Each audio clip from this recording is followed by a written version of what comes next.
यशस्वी विधायक जनप्रिय लोकप्रिय नेता माननीय दीनानाथ भास्कर जी को आमंत्रित करता हूँ। 50 साल पूर्ण होने पर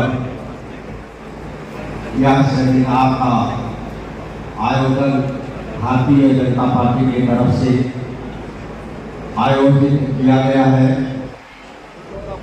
इस मौके पर मुख्य अतिथि के रूप में हम लोगों के बीच में उत्तर प्रदेश सरकार के वरिष्ठ मंत्री नगर विकास और ऊर्जा दोनों हृदय है सरकार का, उसके मंत्री माननीय श्री ए.के. शर्मा साहब, यहाँ के यशस्वी सांसद डॉक्टर विनोद कुमार देव जी। आपातकाल की स्थिति उस समय आई ही क्यों, जब श्रीमती इंदिरा गांधी की सत्ता हिलने लगी, जब देश के सभी पार्टियों के विपक्षी नेता कांग्रेस की नींव को हिलाने लगे और श्रीमती इंदिरा गांधी जी को समझ में आया कि मेरी सत्ता हमारे हाथ से निकल करके विपक्षियों के हाथ में जा सकती है। ऐसे में आपातकाल को लागू किया। आपातकाल जब लागू हुआ और श्रीमती इंदिरा गांधी ने लागू किया तो उससे न्यायपालिका को भी प्रभावित किया गया, नौकरशाह को भी प्रभावित किया गया,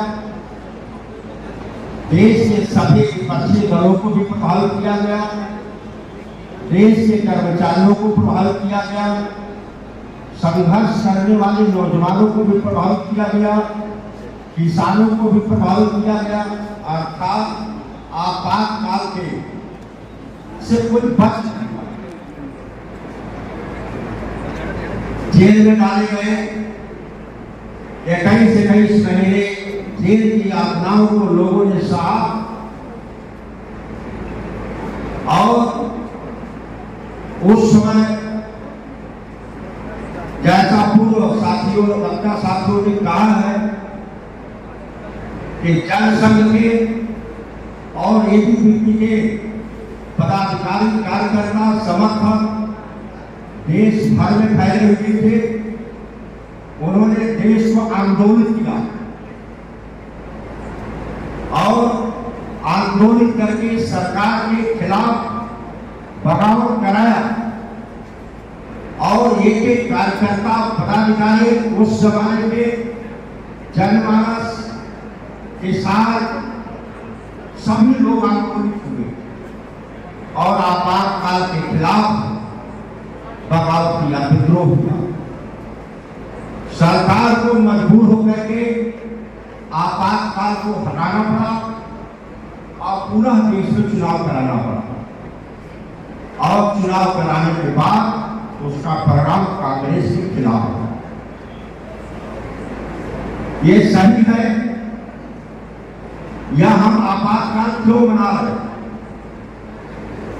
जो समाज अपने पूर्वजों के इतिहास को नहीं जानता है वह कभी समाज इतिहास बना नहीं सकता। इसलिए भारतीय जनता पार्टी पूर्वजों के इतिहास को कायम रखने के लिए, उनके इतिहास को आम जन जन तक पहुंचाने के लिए यह कार्यक्रम आयोजित कर रही है। और जब हम अपने कुर्बानी देने वाले लोगों को याद नहीं करेंगे तो आने वाले दिनों में कोई कुर्बानी देने के लिए तैयार नहीं हो सकता। इसलिए जो कुर्बानी देने वाले महान शख्सियत हमारे बीच में आप बैठे हैं, जब हम उन्हें याद करेंगे तब हमारे बीच से कोई कुर्बानी देने के लिए आगे के लिए तैयार है। इसलिए भारतीय जनता पार्टी पूरे देश में आपातकाल विषय को लेकर के कार्यक्रम चला रही। उस समय श्रीमती इंदिरा गांधी ने संविधान में धर्मनिरपेक्ष शब्द नहीं था। जब संविधान लिखा गया, संविधान निर्मात्री कमेटी ने संविधान में धर्मनिरपेक्ष शब्द का उल्लेख नहीं किया और श्रीमती इंदिरा गांधी जी ने आपातकाल के समय संविधान में बदलाव करते हुए धर्मनिरपेक्ष शब्द डाल दिया। हमें आपको विचार करना है कि जब देश का बंटवारा हुआ, हिंदुस्तान अलग हो गया, पाकिस्तान अलग हो गया और पाकिस्तान इस्लामिक मुल्क बना दिया गया,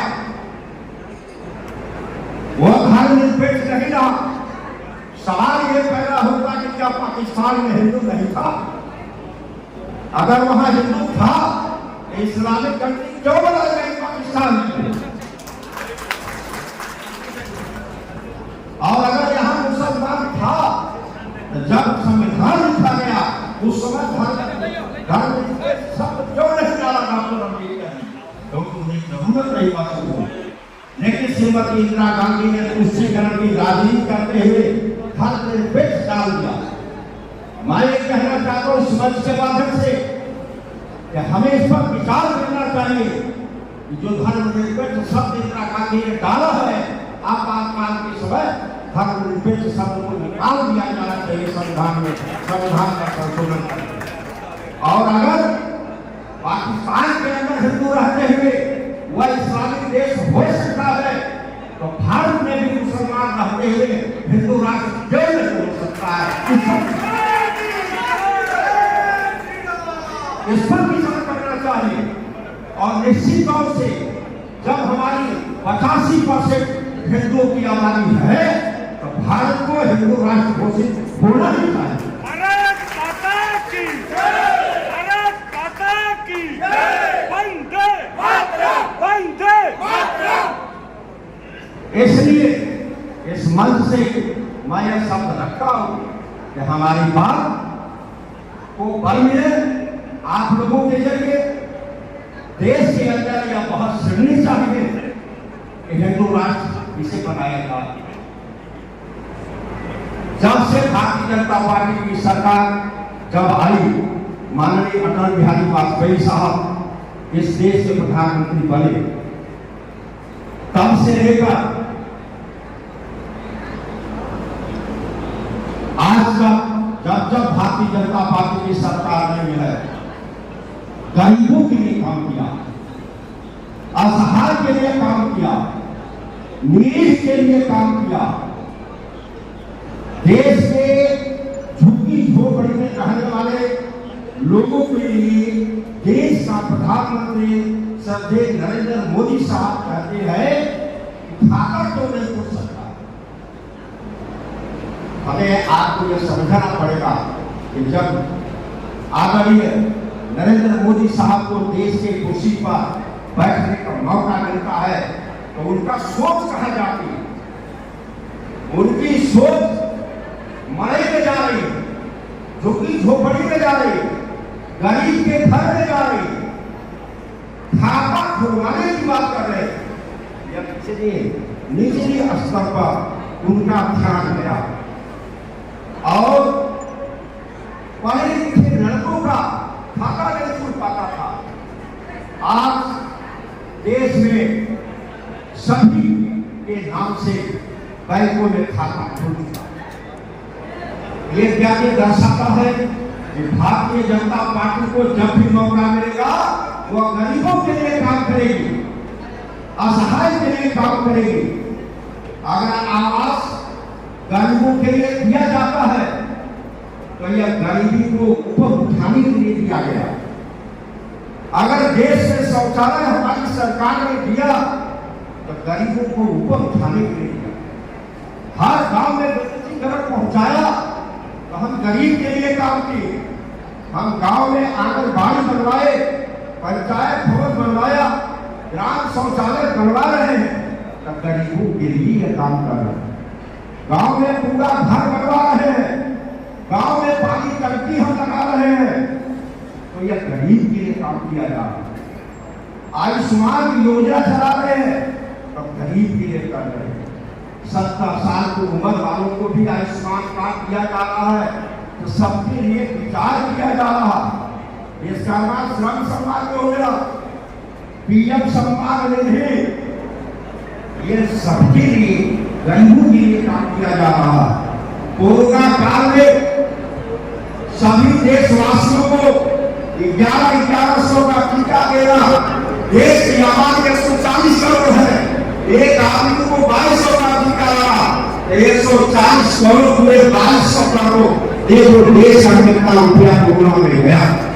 और जो गरीब मुल्क थे उनको निःशुल्क टीका दिया, और जो अमीर मुल्क थे उनको बेचने का भी काम किया। किसानों को खाद बीज देना, किसानों के अनाज को खरीदना, गरीबों को राशन के दुकानों के माध्यम से अनाज देना, यह गरीबों के लिए तो बढ़ाई। आज देश में बंदरगाह बनाना, हवाई अड्डे बढ़ाना, रेलवे का निर्माण करना, रेलवे लाइन का विस्तारीकरण करना, हाईवे बनाना, यह क्या दर्शाता है? जो 93 नंबर का हमारा आर्थिक क्षेत्र में देश था, उसको तीसरे नंबर पर देश के प्रधानमंत्री ने पहुंचाने का काम किया है। इससे बड़ा हमें गौरव क्या हो सकता है?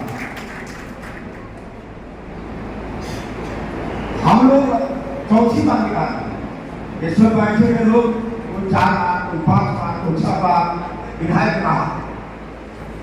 हम लोग ये पुलिया के लिए तरफ जाते थे, हमने कटी बना में पुल बना दिया, हमने उन्हावा में बना दिया, हमने बढ़ावा में बढ़ा दिया, हमने जोगीपुर में बना दिया, हमने जो है गजमागांव में पूरा बना दिया, उदय करणपुर में 2 से बना दिया, मेरहा में बना दिया, लोहरिया जाने वाले रोड पर बना दिया। ये पुल के लिए हम लोग दूसरी सरकारों ने तरफ जाते, ये भाजपा की समझ तरक्की हुई। रामपुर घाट पर 450 करोड़ का पुल महाराज जी ने घोषित किया, टेंडर हो गया, काम शुरू हो गया। यह जिला के लिए बहुत बड़ी सौगात है। इस मन से महाराज जी को आभार प्रकट करता हूँ, उनको बधाई। आगे बेगूपुर में 500 से ज्यादा का वो पुल स्वीकृत किया गया है, उसकी घोषणा हो गई। जीएसटी कालीन वालों के लिए 18% था, भारत सरकार ने लगाया। 5 प्रतिनिधियों को हम लोग ले गए, मुख्यमंत्री जी क्या 18 से 5% जीएसटी कर दिया गया कालीन वालों का, और सभी लोगों ने जाकर के मुख्यमंत्री जी का बधाई दिया। ये सब समाज के लिए काम हुआ। कई घोषणाएं जैसे कृषि भवन बना है, काशीनाथ महाविद्यालय के अंदर उसमें कर्मचारियों की नियुक्ति की, ट्रामा में कर्मचारी की नियुक्ति होने में उसकी घोषणा किया गया। आउटसोर्सिंग पर सफाई कर्मचारियों के हर गांव में नियुक्ति की घोषणा कर दिया गया है, और प्रस्ताव मांगा गया है डीएम द्वारा, वो जा रहा है, और हर गांव में एक सफाई कर्मचारी आउटसोर्सिंग पर रखा जाए। ऐसे ऐसे ढेर सारी योजनाएं माननीय मुख्यमंत्री जी ने आह्वान करके हमारे बीच से अभी पिछले दिनों गए। हम लोग विधायक हैं, हमने 30 रामलीला स्थल अपने निधि से मैंने दिया और बन के तैयार हो गया। 30 जगह यह अकाउंट किया। जो लोग रामलीला में 50,000 60,000 का टेंट लगाते थे, उनका 50-60 हजार बचेगा, और 30 रामलीला में हमने अपने निधि से बनाया। कोई कार्यकर्ता ऐसा नहीं है, बूथ अध्यक्ष, सेक्टर संयोजक, सेक्टर पालक, मंडल का पदाधिकारी, जिले का पदाधिकारी, सबके नाम से हम लोगों ने एक एक हैंडपंप दिया है। और यहाँ पर घोषणा करके जा रहा हूँ, हमारे विधानसभा का एक एक पदाधिकारी को हम लोग सोलर लाइट देने जा रहे हैं। एक एक पदाधिकारी को देने जा रहे हैं। तो भारतीय जनता पार्टी या भारतीय जनता पार्टी की सरकार कार्यकर्ताओं के लिए जीती है, कार्यकर्ताओं के लिए लड़ती है। हमारे लिए राजनीति साधन है, साध्य नहीं है। साध्य वो होता है जो विकास की चरम सीमा कहाँ होती है, उसी जो है साध्य कहा जाता है। राजनीति हमारे लिए साधन है, उस साधन के जरिए हम गरीब का कल्याण कर रही है, हमारी सरकार गरीब का कल्याण कर रही है। इसलिए मैं बात थोड़ी लंबी हो गई है, इसलिए मैं आप सभी लोगों से क्षमा मांगते हुए और यह विश्वास दिलाते हुए कि हिंदुस्तान के अंदर सिर्फ भारतीय जनता पार्टी ऐसी पार्टी है जो भगवान राम के लिए लड़ सकती है, काशी विश्वनाथ के लिए लड़ सकती है, मां दुर्गा बांसुरी के लिए लड़ सकती है, और किसी की कोई औकात नहीं। अगर हिंदुस्तान कहना होगा, वंदे मातरम कहना होगा, तो भाजपा ही बोल सकती है और किसी पार्टी की औकात नहीं, और कोई नहीं बोल सकता। इसलिए हम देश की राजनीति करते हैं, हम राष्ट्र की राजनीति करते हैं, हम गरीबों की राजनीति करते हैं और इस देश को विश्व के मुकाम पर पहुंचाना चाहते हैं। ये भारतीय जनता पार्टी की सोच है। इसी के साथ अपनी बात को समाप्त करता हूँ। एक बार नारा लगाना चाहता हूँ, भारत माता की